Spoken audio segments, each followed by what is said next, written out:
Marcus Sullivan stares at the hospital bracelet on his wrist, his hands shaking as he remembers the face of the girl who saved his life.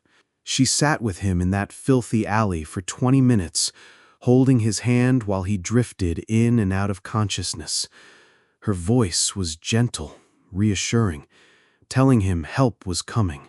The same girl he screamed at 3 weeks ago for touching his car. The same girl he called worthless in front of a crowd of strangers. The same girl who could have walked past him when he collapsed, but didn't. Marcus tries to push the memory away, but it keeps flooding back.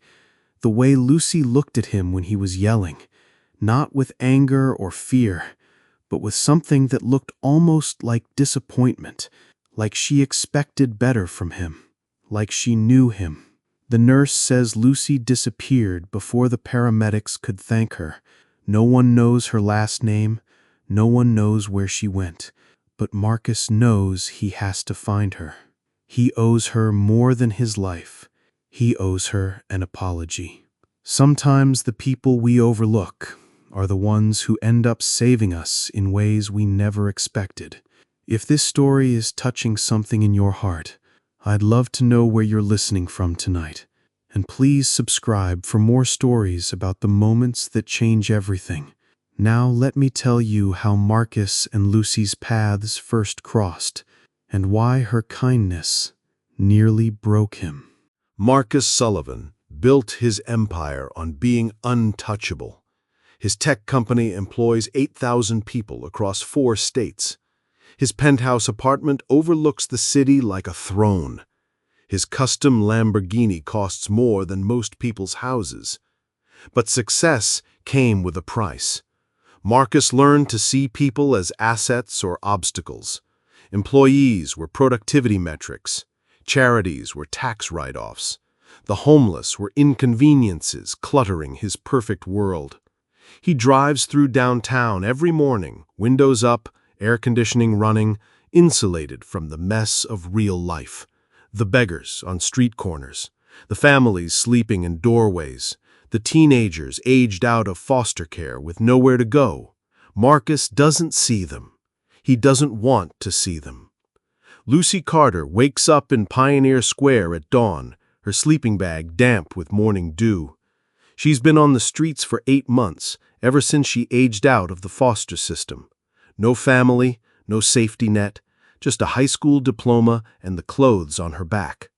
But Lucy refuses to let the streets break her spirit. She reads discarded newspapers cover to cover. She volunteers at the community center when they'll let her. She still believes in kindness, even when the world has given her every reason not to. Lucy recognizes Marcus's car immediately. Lamborghini Aventador, metallic blue, custom license plate that reads MOGUL1. She's seen him driving past the shelter, windows up, phone pressed to his ear, completely oblivious to the world outside his bubble. She also recognizes his face. Marcus Sullivan was featured in the newspaper last week, announcing a new scholarship program for underprivileged kids. The article called him a philanthropist, a success story, a man who gives back to the community. Lucy knows better. She remembers Marcus from 5 years ago when he visited her high school to donate computers. She was 17, a straight-A student on track for college. Marcus shook her hand and told her she had potential. His smile was genuine then, warm and encouraging. Now his face is different, harder, like success carved away everything soft about him. Lucy watches Marcus's car pull up to the coffee shop where she sometimes sits on the sidewalk. He's on his phone, gesturing wildly, his voice carrying through the closed windows, something about quarterly reports and market projections. The car door opens and Marcus steps out without looking. His phone slips from his hand, skittering across the pavement toward where Lucy sits. Lucy reaches for it instinctively, trying to help. Her fingers brush against the phone case just as Marcus turns around. "Get away from my phone!" Marcus's voice cuts through the morning air like a blade. "Don't touch it!" Lucy jerks her hand back, but it's too late. Marcus has already decided she's a threat. His face twists with disgust as he looks at her torn jacket, her unwashed hair, the sleeping bag folded beside her. "Did you steal something?" Marcus demands, snatching his phone from the ground. "What did you take?" "Nothing," Lucy says quietly. "I was just trying to help. It fell." "Help?" Marcus laughs, but there's no humor in it. "You think I need help from someone like you?" A small crowd has gathered. Business people on their way to work, college students heading to class. They stop and stare, phones already out, recording the confrontation. Lucy's cheeks burn with shame.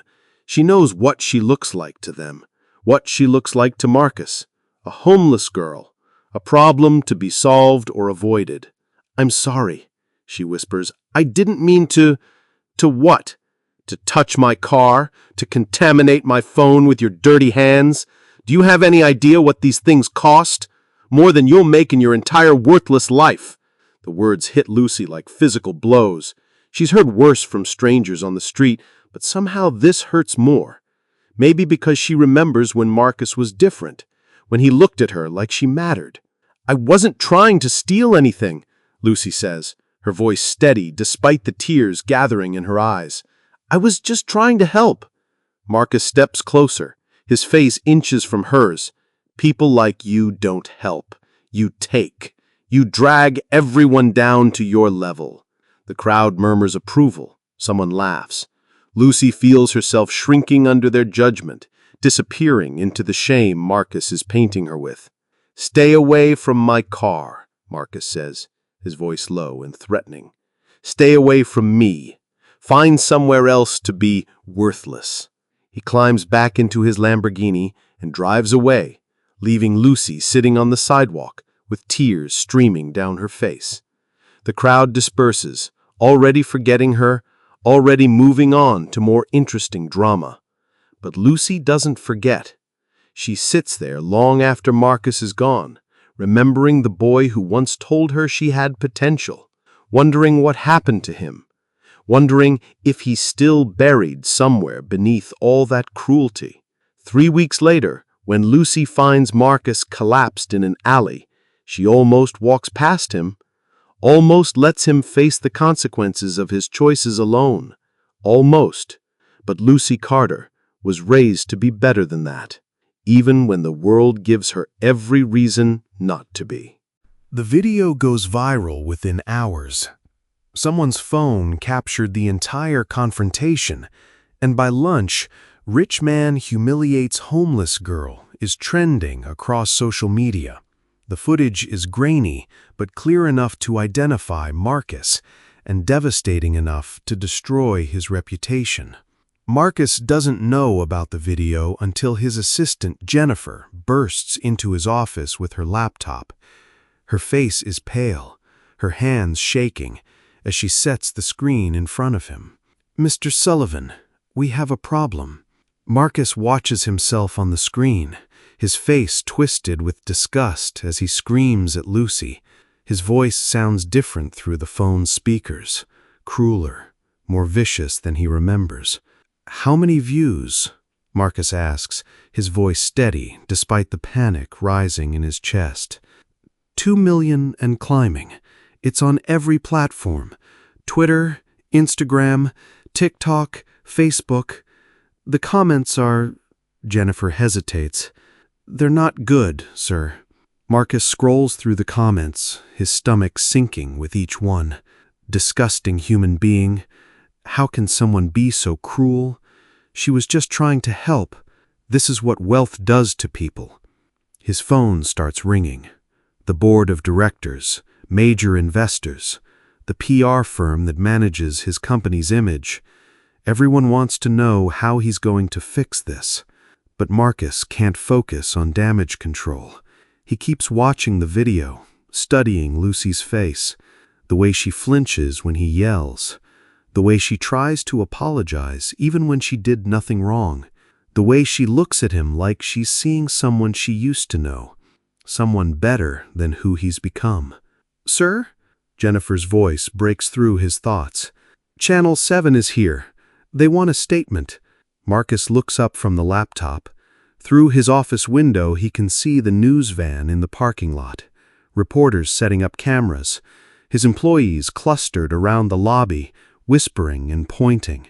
"What do you want me to tell them?" Jennifer asks. Marcus stares at the screen, frozen. He built his empire on being untouchable, but the video has stripped away his armor. Everyone can see who he really is underneath the success and sophistication. Someone who screams at homeless girls for trying to help. Someone who calls another human being worthless. Someone who forgot what it means to be kind. "Mr. Sullivan?"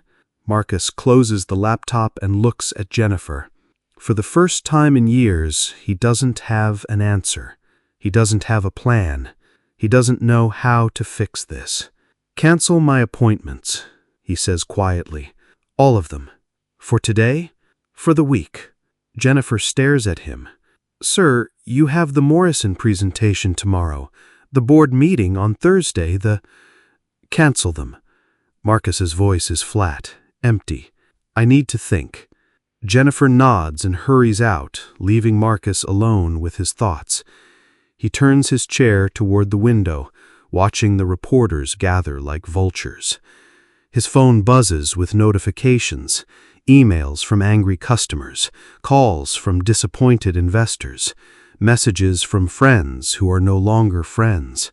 Marcus built his success on reputation, on being respected, feared, admired. But respect built on cruelty is just fear in disguise. And fear, Marcus is learning, is fragile. The video plays on loop in Marcus's mind. Lucy's face when he called her worthless. The way she tried to help even after he screamed at her. The quiet dignity in her voice when she apologized for nothing. Marcus realizes he doesn't even know her name. He destroyed her publicly, humiliated her in front of strangers, and he doesn't even know her name. By evening, the protests begin. A small group gathers outside his office building, holding signs that read, "Kindness costs nothing," and "Housing is a human right." They're peaceful, respectful, but their presence is a constant reminder of what he's done. Marcus stays late, avoiding the crowds, avoiding the questions, avoiding the mirror in his private bathroom because he can't stand to look at himself. At midnight, he finally drives home through empty streets. The city looks different at night, quieter, more honest. He passes the spot where he yelled at Lucy, and for a moment he considers stopping, but there's nothing to stop for. She's gone. He made sure that she was. Marcus parks in his private garage and takes the elevator to his penthouse. The apartment feels massive and empty.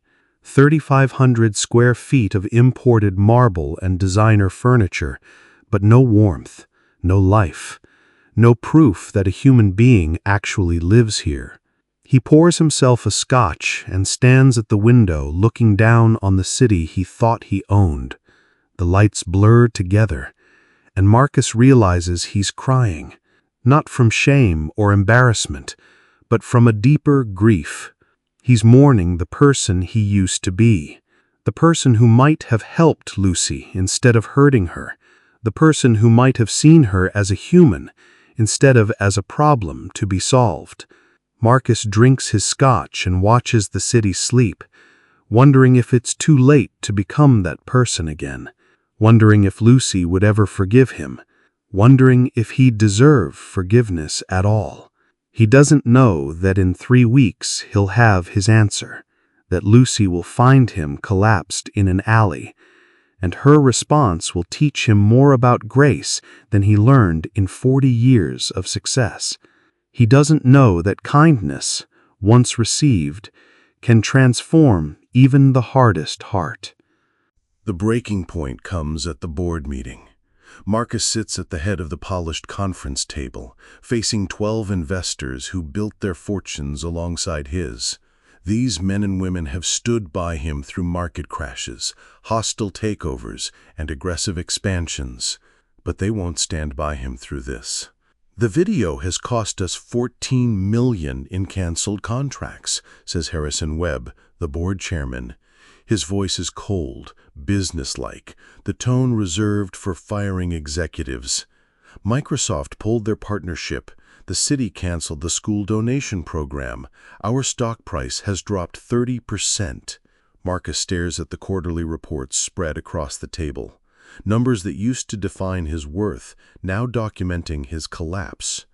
He built his empire on being untouchable, but the video has made him toxic. "What do you want from me?" Marcus asks, though he already knows the answer. "We want you to step down," says Margaret Foster, the CFO, "temporarily, until this blows over." "It's not going to blow over," Marcus replies. "You all know that." The room falls silent. These people have worked with Marcus for 15 years.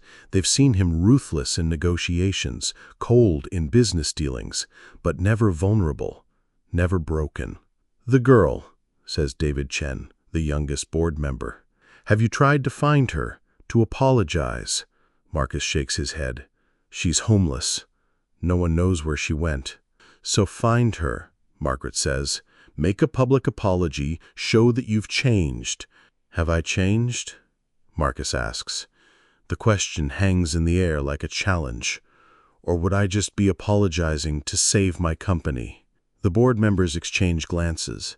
They want him to lie, to play the game, to do whatever it takes to restore their profits. But Marcus is tired of games, tired of pretending to be someone he's not. "I need time," he says finally, "to figure out who I am without this company, without the money, without the power."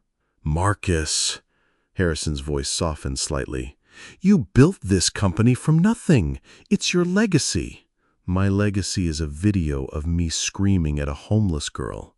Maybe it's time to build a different one." He stands up, straightening his tie one last time. "I'm resigning, effective immediately."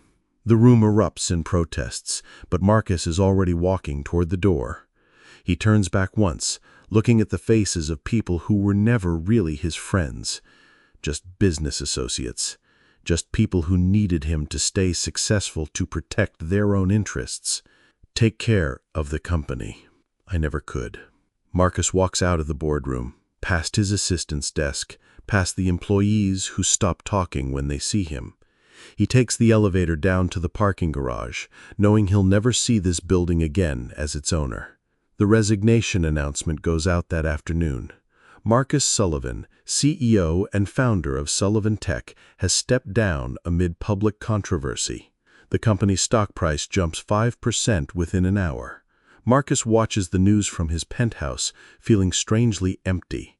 He thought losing his company would destroy him, but instead he feels lighter, like he's been carrying a weight he didn't even know was there. His phone rings constantly, reporters wanting statements, investors wanting explanations, friends wanting to know if he's lost his mind. Marcus doesn't answer. He sits in his expensive apartment, surrounded by the trophies of his success, and realizes none of it matters. The awards, the money, the recognition, all of it built on a foundation of cruelty and indifference. He thinks about Lucy, wondering where she's sleeping tonight, whether she's safe, whether she's seen the news about his resignation, whether she cares. Marcus has never felt more alone. 3 days later, he makes a decision that surprises even him. He donates his penthouse to a homeless shelter. Not for the tax write-off or the good publicity, but because he can't stand to live in a space that represents everything wrong with his life. The shelter director, a woman named Patricia, meets him at the apartment to discuss the logistics. She's worked with the homeless for 20 years, and Marcus can see the skepticism in her eyes. "This is generous," she says, walking through the marble foyer. "But why now? Why after the video?" Marcus considers lying, spinning a story about always wanting to help, but the truth comes out instead. "Because I'm ashamed. Because I hurt someone who didn't deserve it. Because I don't know how to live with myself anymore." Patricia nods slowly. "Shame can be a teacher, Mr. Sullivan. if you let it. I don't know how to help people. I only know how to use them. Then maybe it's time to learn, Patricia says. Real help isn't about money or grand gestures. It's about seeing people as human beings, but treating them with dignity. Marcus thinks about Lucy's face when he called her worthless, about the way she tried to help him after he screamed at her, about the grace she showed when he deserved none. I need to find her. The girl from the video. I need to apologize. Patricia's expression softens. Apologies are good, but they're just words. What matters is what you do next. Marcus spends 2 weeks searching for Lucy. He walks the streets where he used to drive, visiting homeless shelters, community centers, and soup kitchens. He talks to social workers, volunteers, and other homeless individuals, describing Lucy and asking if anyone has seen her. The people he meets are nothing like he expected. They're not the faceless masses he used to ignore, but individuals with stories, dreams, and dignity. Sarah, a veteran who lost her home after a medical bankruptcy. Tom, a teenager who aged out of foster care. Maria, a single mother whose minimum wage job can't cover rent in the city. Marcus learns that Lucy is remembered fondly wherever she went. She helped at the community center, teaching kids to read. She shared her food with others who had less. She never asked for anything except the chance to be useful. Lucy was different, says Father Martinez from St. Mary's Shelter. She had this light in her eyes, even when things were hard. She believed in people, even when they didn't believe in themselves. Have you seen her recently? Marcus asks. Father Martinez shakes his head. Not since that video went viral. I think she was embarrassed, ashamed. She didn't want people to recognize her. Marcus feels the weight of that truth. His cruelty didn't just hurt Lucy in the moment. It drove her away from the places where she found community and purpose. Meanwhile, Marcus's life continues to unravel. His resignation made national news. His former friends avoid him. His bank accounts are frozen pending the board's investigation into company finances. The penthouse is empty, donated to the shelter. He's staying in a modest hotel room, living off savings and trying to figure out who he is without his empire. For the first time in his adult life, Marcus has no schedule, no meetings, no obligations. The silence is deafening. He's forced to confront the person he became and the person he lost along the way. Marcus begins volunteering at the shelter where he donated his penthouse. At first, the residents are suspicious. They've seen the video. They know who he is. But Patricia, the director, gives him a chance. Start small. Help serve meals. Listen to people's stories. Learn their names. Marcus's first day is humbling. He burns the eggs, spills coffee, and accidentally throws away someone's medication. The residents are patient, but distant. They don't trust him, and he doesn't blame them. But Marcus keeps showing up. Day after day, week after week. He learns to cook simple meals, to listen without judgment, to offer help without condescension. Slowly, tentatively, the residents begin to accept him. You're different than I expected, Tom tells him one evening. Tom is 19, sleeping in the shelter while he's looking for work. On the video, you seemed like a monster, but you're just broken. Marcus considers this. Maybe we're all broken in different ways. Yeah, but some people use their brokenness to hurt others. Some people use it to help. Marcus thinks about Lucy, about the way she tried to help him even after he screamed at her, about the grace she showed when he deserved none. He wonders if he's learning to use his brokenness differently. 3 weeks into his search, Marcus gets a call from Patricia. There's been an incident downtown. A man collapsed in the alley behind First Street. A homeless girl stayed with him until the paramedics arrived. The description matches Lucy. Marcus's heart races. Where is she now? She disappeared before anyone could thank her. But Marcus, Patricia's voice is gentle. The man she helped? It was you. Marcus doesn't understand at first. Then the memory comes flooding back. Last night, walking through downtown after another fruitless search, feeling dizzy, exhausted, overwhelmed by the futility of his quest. The ground rushing up to meet him, the darkness, and then a voice, soft, familiar, telling him help was coming, a hand holding his, steady and warm, a face he recognized but couldn't place in his confused state. Lucy found him first. Lucy, who had every reason to walk past him, chose to stay, chose to help, chose to show him the same kindness he never showed her. Marcus sits in the hospital room, staring at the bracelet on his wrist. The doctors say he collapsed from exhaustion and dehydration, that he could have died if someone hadn't found him when they did. But Marcus knows it wasn't just someone. It was Lucy.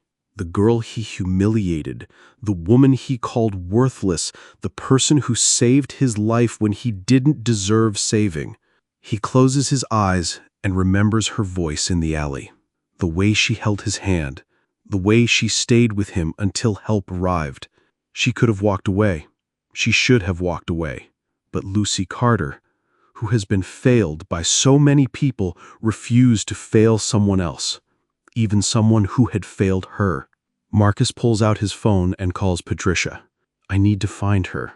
Not to apologize. That's not enough. I need to do something real. Something that matters. What did you have in mind? Patricia asks. Marcus stares out the hospital window at the city where Lucy is hiding, somewhere among the shadows and forgotten places. I need to become the person she saw in that alley, the person who was worth saving. Marcus finds Lucy 3 days later, sitting in the same spot where he first screamed at her. She's reading a discarded newspaper, her hair cleaner than he remembers, her clothes mended but worn. She looks up when his shadow falls across the page, and for a moment, neither of them speaks. I know you probably don't want to see me, Marcus says, his voice careful, respectful, but I needed to thank you for staying with me, for helping me. Lucy studies his face, looking for signs of the anger that defined their first meeting. Instead, she sees something she didn't expect, humility. You look different, she says quietly. Tired. Marcus laughs, but it's not bitter. I am tired. I gave up my company, donated my apartment. I've been looking for you for weeks. Why? It's a simple question with a complicated answer. Marcus sits down on the sidewalk beside her, not caring about his expensive suit or the curious stares of passers-by. Because you saved my life. Not just in the alley, but before that. The video of our encounter, it showed me who I'd become. Someone I didn't recognize. Someone I didn't want to be. Lucy folds the newspaper carefully, buying time to think. I remember you from before, she says finally. 5 years ago, you visited my high school, Roosevelt High. You donated computers and told us we all had potential. Marcus's breath catches. You were there? Front row. You shook my hand and said I could be anything I wanted to be. I believed you. I kept believing it, even when I ended up on the streets. Even when you screamed at me. I kept thinking about the person you were that day. The weight of recognition settles over Marcus like a blanket. He remembers that day, vaguely. A sea of young faces, all looking at him with hope and admiration. He'd felt like a hero then, a success story they could aspire to. What happened to you? How did you end up? Foster care ended when I turned 18. No family, no money for college. I worked 3 jobs to pay for community college, but I got sick and couldn't work for a month. Lost my apartment, lost my job, lost my chance. Lucy's voice remains steady, factual. It happens faster than people think. Marcus wants to offer her money, a job, a solution, but he's learning that fixing people isn't the same as helping them, that sometimes the most powerful thing you can do is simply witness someone's story without trying to change it. I've been volunteering at shelters, learning about people. Patricia says you used to help at the community center. Lucy nods. I liked teaching the kids to read. Made me feel useful. Would you consider coming back? Not because of me, but because they need you. Because you're good at it. Lucy looks at him for a long moment. What's different now? What's changed? I don't know if I've changed. I'm trying to. I'm learning to see people instead of problems, to help instead of use. But I'm still learning. I still make mistakes. We all make mistakes, Lucy says. The question is what we do with them. Marcus reaches into his jacket and pulls out an envelope. I want to give you something. Not money. I know you wouldn't take it. But I've been working with the community college. There's a scholarship program for people who've experienced homelessness. It's not much, but it's a start. Lucy takes the envelope, her fingers trembling slightly. Why? Because you were right. You did have potential. You still do. And because helping you helps me remember who I used to be, who I want to be again. Lucy opens the envelope and reads the scholarship letter. It's not just tuition, it's housing assistance, meal plans, textbooks, everything she needs to start over. Thank you, she whispers. Thank you, Marcus replies, for not walking past me in that alley, for showing me what grace looks like. Lucy stands up, the scholarship letter clutched in her hands. I should go. I have to think about this. Of course. But Lucy, she turns back. I'm sorry. For who I was, for what I said, for making you feel less than human, when you're one of the most human people I've ever met. Lucy nods, and for a moment, Marcus sees the girl from the high school assembly, the one who believed in potential, in possibilities, in the goodness of people. Take care of yourself, Marcus, she says, and walks away. Marcus watches her go, knowing he may never see her again, but he also knows that's okay. Some gifts aren't meant to be repaid, only received with gratitude. He sits on the sidewalk for a long time, watching the city move around him, finally understanding what it means to be human.